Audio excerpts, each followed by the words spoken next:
Hi, folks. Today is July 20th, and as advertised, I want to emphasize the economic aspects of the three or the triad, so to speak, between Trump policy, the virus, and Black Lives Matter internationally, but this time emphasize economics. But before I forget, I want to call your attention to the current Time magazine. July 20 and July 27th. It's a double issue. And what it is, it says One Last Chance, and the entire magazine, more or less, is devoted to environmental climate change. And I highly recommend it, either if you get time so you can get a hold of it, because it has quite a lot of good articles. And in some subsequent session, I'll also get back to climate. So let me go back now to Trump and his economic policies, international economic policies. Before the virus ever hit, you will notice and you will remember that he mostly shredded all international treaties having to do with economics, multilateral treaties, bilateral treaties, blaming China for everything imaginable having to do with trade, saying he was going to put on tariffs, nixing the Trans-Pacific Partnership, TPP, which was on the table when he took office, which, by the way, would be incredibly useful right now for reasons I'll explain later. And so all of this preceded the virus. So when the virus came along, needless to say, there was no international architecture left, or very little international architecture left for economic and trade issues, which obviously got jingled and worse and under great tension because of the virus and the national economic downturns. The only thing that Trump has been able to muster is to bash China, of course, as a cause of the virus, and exacerbate his attack on China in terms of the global economy and international trade. Now, in some senses, the things that he has announced, he hasn't always done. For example, the tariffs on agricultural products, that we weren't going to send any more soybeans and so forth off to China. Most of that has actually continued. He hasn't nixed it. And the reason is for domestic political purposes. Namely, he wants the votes in the Middle West from the farmers. So instead of making good on his threat against China, he's actually been telling the farmers, go ahead, you can keep trading your soybeans and your pigs and pig meat and so forth, pork. He, on the one hand, has this bluster. On the other hand, it is absolutely true that the international trading regimes have been badly hammered because of Trump policies. And that then superimposes itself on the economic issues created by the virus, both domestic, of course, economic issues in almost all countries, but also international issues that are the consequence of countries doing badly in one fashion or another in their own economies, and having their populations be under siege because of the virus. So there are strains and dresses in the European Union. They've been meeting for the last 3 days. Again, in subsequent sessions, I'll get back to that, trying to figure out some way for the European Union to collectively help the states within the Union, which are really stressed because of the domestic economic downturns having to do with the virus. Ditto in the United States. But there is then this funny response, which is that Trump's response to the domestic economic downturns and the global economic downturns is essentially to say, America first, we have to bring all these jobs back and manufacture everything at home. Now, this is both good, bad, and indifferent in terms of accuracy. And I might just add that unfortunately, Biden himself is now generating economic plans in case he becomes president, most of which are perfectly sensible, but one of which is not sensible, which echoes Trump, which is Buy America. Right. So the idea behind both is, don't get T-shirts from Vietnam. We should bring the manufacturing of T-shirts back to the United States. And that, of course, is total nonsense. To begin with, roughly speaking, 68% of US trade is in services. It is not in goods. And about 71% of American jobs are in services and not in goods. So the idea that you're going to bring factories back to do all kinds of productions in the US, which, by the way, will be more expensive than importing them unless you put on heavy tariffs, is makes total nonsense, both in terms of describing the current US economy and describing the nature of international trade. So if, for example, you go to Walmart and get a cheap T-shirt, it's cheap because it's imported. It's also cheap because the countries from which it's imported are paying relatively lower wages than the US, and the costs, therefore, of producing it are lower. But if you are a stressed poor American, you go to Walmart and you're certainly going to buy the whatever $5.99 T-shirt rather than the $12.99 T-shirt, which might be produced in some town in the United States. So the economics of the actual world economy and the stresses that the virus have produced are described in such nonsensical fashion, both in terms of the US economy and the nature of the global economy. Now, what needs to be added very quickly is that what increasingly is being called the Cold War with China is both political and economic, right? We are trying to say we're not going to have trade of particular kinds with China anymore. Meantime, of course, China is taking advantage of the economic vacuums, not just the political vacuums, but the economic vacuums that the U.S. is creating on a worldwide basis, and claims it will create even more so after the next election. So what the Trans-Pacific Partnership would have done would have been locked in the Southeast Asian and to some extent South Asian countries and some Latin American countries into a trade alliance where the United States was part. That alliance doesn't now exist. So the Chinese are quickly picking up alliances and making themselves absolutely essential in those countries in terms of their national economy, the global economy, and their relationship to the American economy.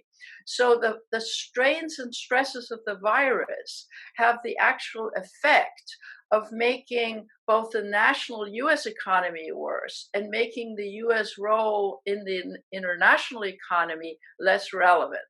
If you go back to my previous talk, and I was essentially saying that, we started out being pitied by the world, then we got the world angry. Now, more or less, everybody is saying the US is irrelevant in the international system in terms of political leverage, but also increasingly in terms of economic leverage. Now, it's also false to say that the international economy is stopping in its track, as in the US and other industrial countries are no longer trading with China, because we're living in a world in which many things are produced through components, and many of these components are still made in China, and therefore, in order to assemble the cell phones, the technology, and so forth in the US and in other industrial countries, there's back and forth, bits and pieces are made in China, and more or less that is continuing. So some of it is just rhetorical noise rather than any kind of reality in terms of the global economy. Nevertheless, the global economy is slowing down because of the virus everywhere, and the degree to which countries are suffering or people are suffering has less to do with economic description and more to do with the capacity of governments to govern. So if you compare, for example, the United States, which is in total disarray, which is showing that we have neither a national strategy nor a capacity to govern ourselves well, which is made manifest by the virus in our inability to deal with it. Also, our inability, or let's say not inability, the world recognizes because of the virus, the incredible absence of universal health care in the US, social services, testing, all kinds of things. So the US looks increasingly hobbled in doing anything about the economics, both national and international, while let's say a well-governed state like Germany is doing exceedingly well, both in conquering the virus, but also in managing the economy. The economy still is declining because of the virus and the international situation, but the people are not suffering because the government capacity, or at least not suffering as much, because the governmental capacity, the floor, so to speak, the social floor that reasonable industrial countries have, whether they're in Asia or whether they're in Europe, allows the population to suffer less than, let's say, the US economy and the US population, or let's take another country, India, which is in a total mess, or Brazil, which is in a total mess. So while economics are affecting the quality of life everywhere under the siege of the virus, the capacity to help people in their own societies overcome the worst aspects of the virus, I don't mean the disease, but the economic spin-offs, has more to do with the quality of governments in those countries than it has to do with the economic downturn, which everyone is suffering from in one fashion or another. And some countries have, expectations of a 4% decline in the economy, other 9% in the economy. But both the global economic relations as well as their national capacity can buffer people, can buffer societies in a way that badly governed societies like ours, like Brazil, like, random other countries are suffering from. Now, you add to both the bad US policy and its spin-offs for the US and the rest of the world through the Trump policy, you add the disarray created by the virus, and then you add to it Black Lives Matter, which of course originally had to do with the death of Floyd and had to do with the police. But as it becomes internationalized, it becomes obvious that people have very different reasons for cluing in and supporting Black Lives Matter. In many countries, the Black Lives Matter issue has become one of self-examination, that people who are Black or of African origin, or people who are brown, of Asian or Latin American origin, are also being discriminated against. And not just discriminated against racially or by the police, but in education and other things, but also are discriminated against economically in their own society. So there is an international economic awakening in many countries, especially countries in Europe, which have portions of colonial and populations, but also in other countries in terms of minorities in Asia, and the Rohingya, or the different religious or ethnic minorities even.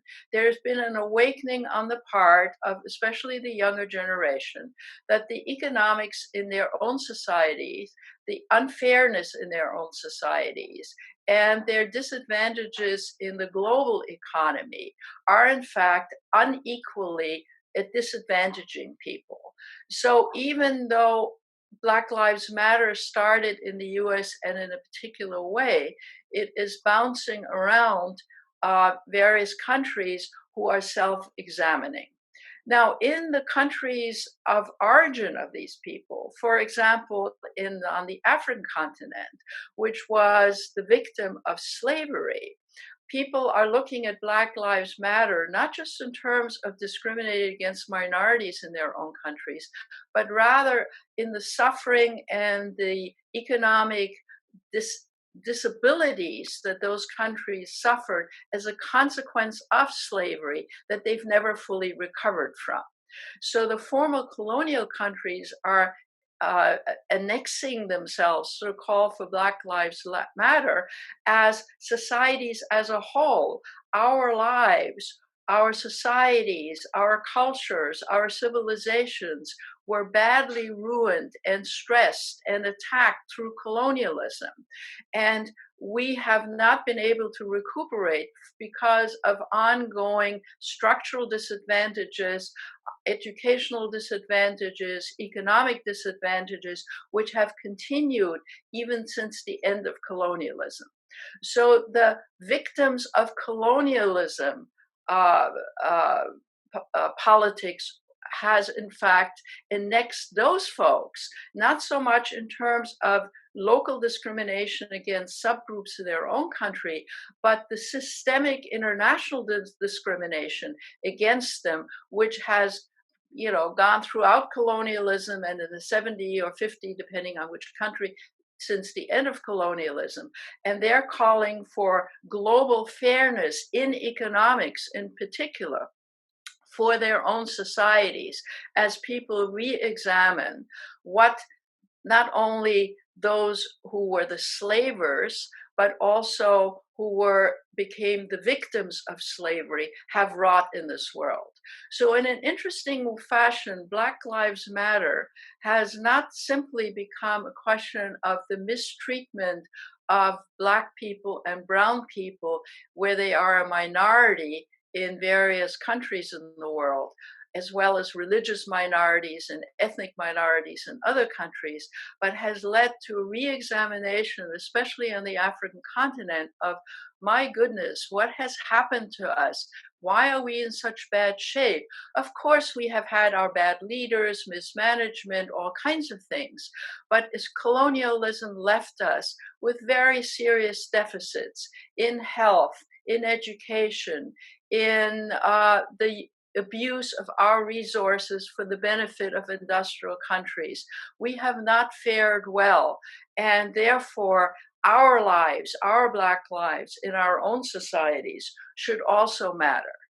So as you can see, both Trump in the narrow sense in his policies and our inability as one, at least originally, a post-World War II world leader, our decline in the world, our bad policies, our misrepresentation of international economics, international institutions, and so forth, have exacerbated, on the one hand, the international economy's malfunctions, but more importantly, in some ways, have reduced or disabled international institutions which could help under these circumstances.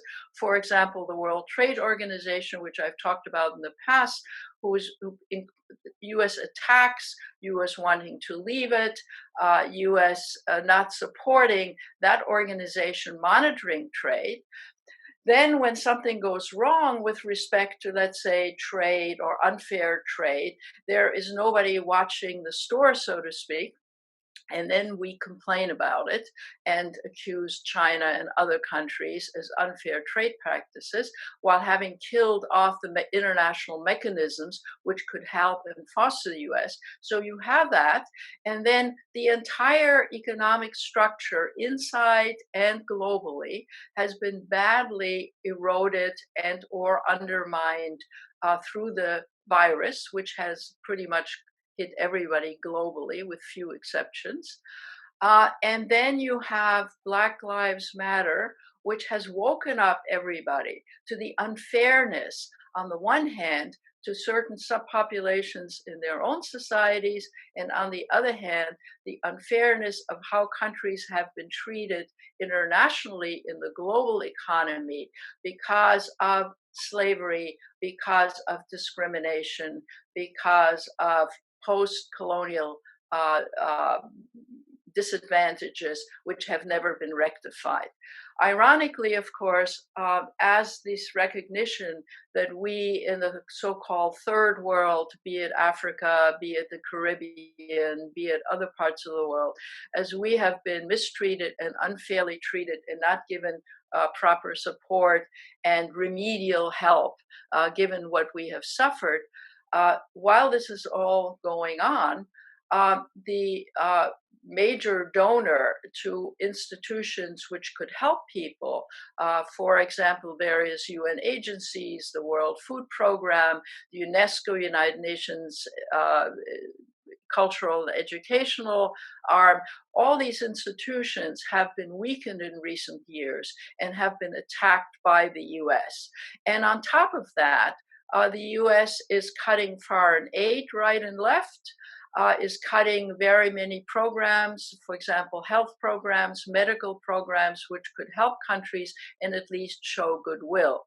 So in some senses, while I hardly want to make the US look omnipotent in terms of its role in the world, we used to play a constructive role. So for example, when the Ebola outbreak happened, all the UN agencies, including the World Health Organization, but also the US government, did yeoman's work to help countries deal with these health situations and eventually finding a virus and so forth. In this particular circumstance now, the US is out to lunch sometimes, and sometimes worse than that, it is killing agencies, killing programs which would help on a global scale, on an international scale. So what I guess the bottom line of what I'm saying is the virus is horrendous. The recognition that Black Lives Matter is a very good thing. The US government, the US policy is doing everything to not only shoot itself in the foot, but to undermine international activities which might help us and might help others. So we are living in a very bad situation. And the bad situation is not remedied by having a Cold War with China, by blaming China on everything. Trump again had a news conference this morning, a way everybody in the world is suffering just because of China. Well, China did make mistakes, and in some subsequent talk, I'll talk more about China. China is by no means perfect. It's an authoritarian government, but there are other authoritarian governments. And I might just mention that that Trump is very friendly with authoritarian governments. In fact, he seems to have more allies amongst authoritarian governments than in democratic governments. Calling China a communist regime to begin with does not describe its economy nowadays, which is not socialist, but is mostly capitalist. Most economies in the world are now mixed economies and are quite capitalistic. So all of this is some kind of nonsense, but blaming others is not taking responsibility. And it is up to us as citizens to take responsibility and to try to support those that are saying reasonable things and not by the nonsense that we get from our own government. And at the same time, notice that there are nuanced relationships between US policy, the virus, and Black Lives Matter, all of which have become internationalized politically, socially, and also economically. Thank you very much for listening. Stay well. Talk to you next time.